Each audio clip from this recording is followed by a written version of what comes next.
7,85, non sono molti i punti che la separano dalla leadership.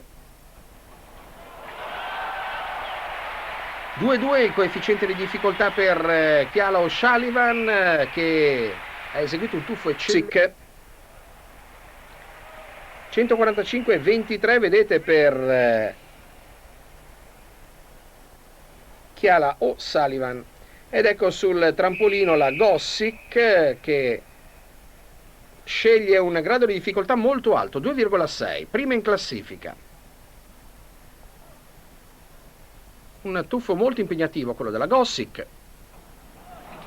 Straordinario, tuffo straordinario, non ha scodato per nulla.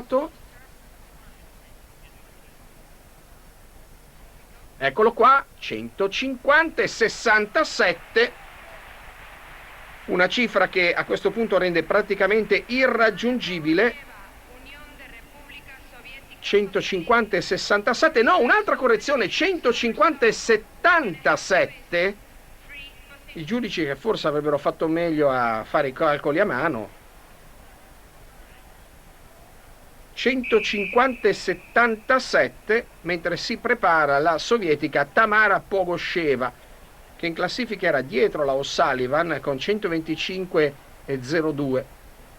Sovietica che ha scelto un coefficiente altissimo.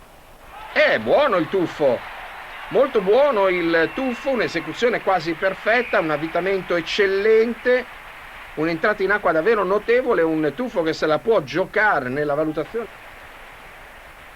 Vediamo il punteggio del tuffo nella penultima riga, il punteggio complessivo, 20,28 il punteggio del tuffo, è molto alto, 145,30 il punteggio globale che porta